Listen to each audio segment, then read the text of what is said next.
Good morning, everyone.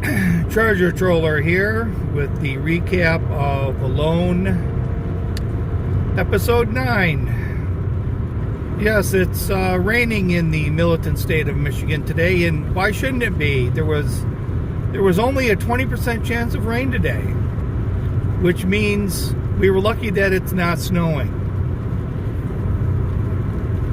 So I'm struggling with this season, I think, as a lot of you are watching the show,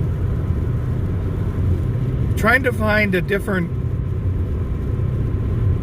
I guess, angle or approach to the show rather than just pointing out all the obvious. But it's really hard. But we're going to make one small attempt at it. But let's just point out the obvious right now. Teresa is the most inept person. Well, no, there was one before her. The second most inept person that's on this show. Absolutely zero skill set. So she'll probably end up winning this damn thing.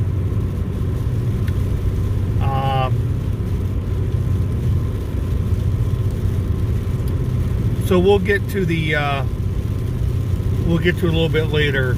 Biko, when you start talking family, that's not a good sign.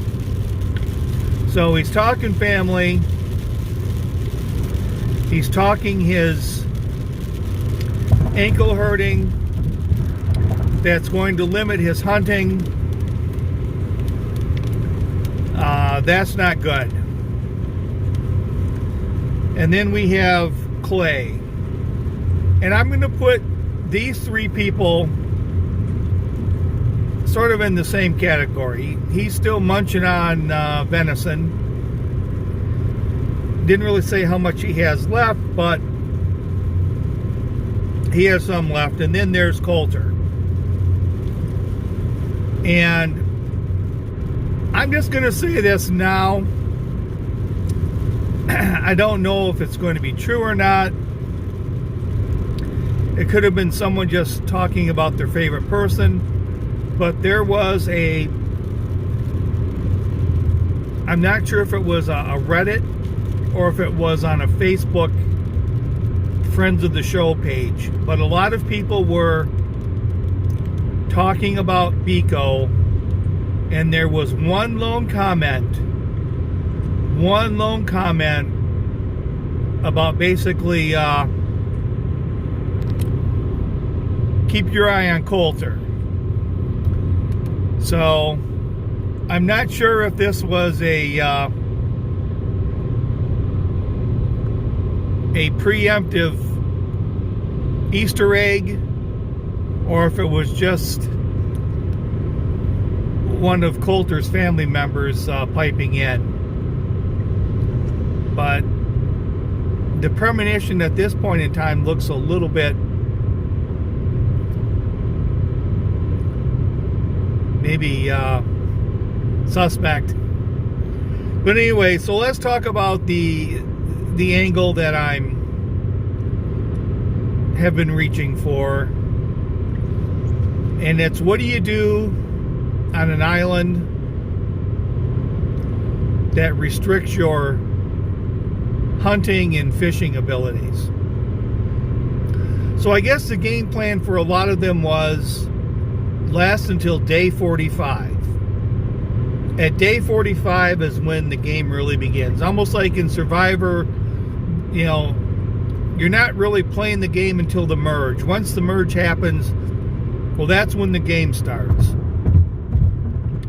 And that's fine, I guess. If that's the strategy you want to use, if you can last that long and then game on, that's fine.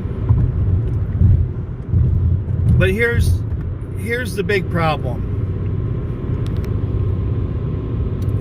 I think when you go on an island, or when you go into an area that's going to restrict you, You need to invest time. You need to invest time in developing resources that are going to help you later on. The only person that's done that is Coulter. He spent time putting together a boat. He put his gill net together, and he's actually using a gill net the way it's designed. I mean, these other three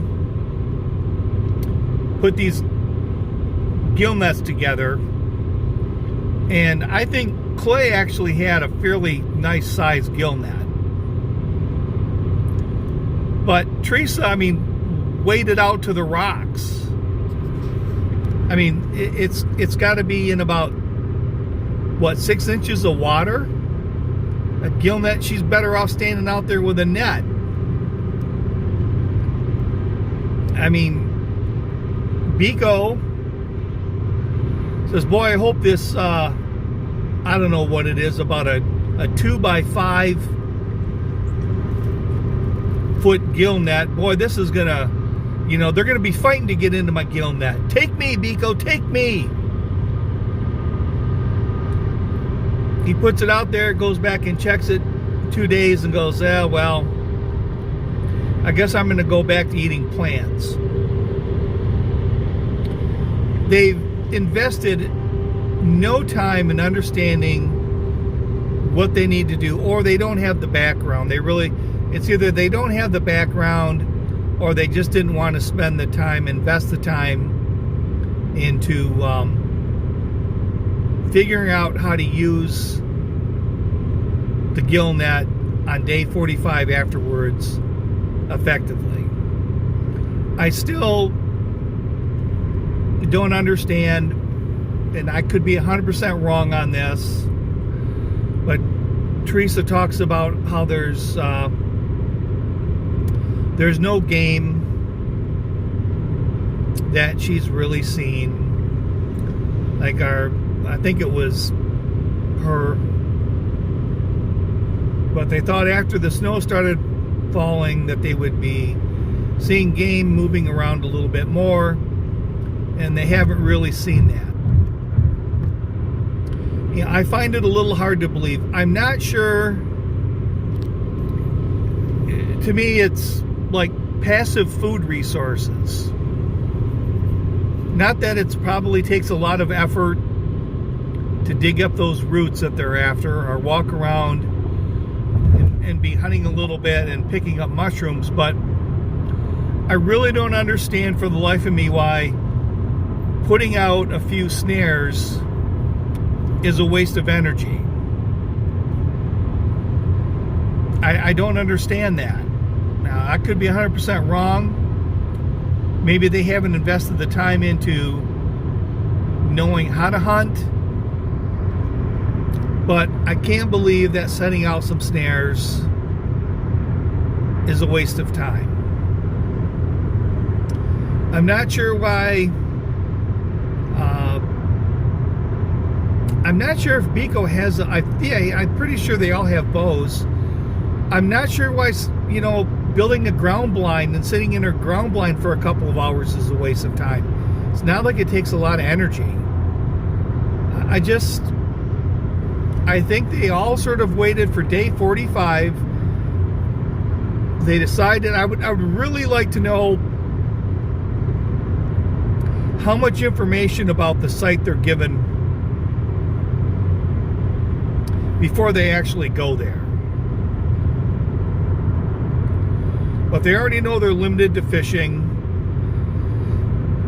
They're limited as far as squirrels and whatnot.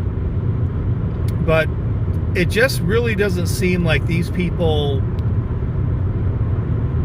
have invested the time that's needed to be at least moderately successful on this island. So with that, I guess we got to go with who's on top and who's on the bottom. And I tell you what, the bottom is a tough one. I'm going to put Biko on the bottom. I'm putting him on the bottom for talking about family. I do think in a lot of ways he is probably the most, he's invested time in the mental aspect of this game, probably more so than anybody that's ever played this game. But he's beginning to talk about home, and he's talking about how the ankle is now becoming more of a liability, and the gill net, his first attempt at a gill net, and basically at this point in time calling it quits, does not lend itself well. Next is going to be Teresa, only for the fact that she seems to be enjoying herself a little more than Biko is enjoying it. Shelter seems to be a little bit better. She seems to still be eating a lot more calories than Biko. Next is going to be Clay. Clay is on a diminished resources. How much of the venison he has left, I don't know, but he doesn't seem to be able to get much more. I do say his attention to detail and craftsmanship is second to none. But chinking logs don't put food in the pan. So that gives us the front man is going to be Coulter, because Coulter has, I guess, the ability at this point in time to bring in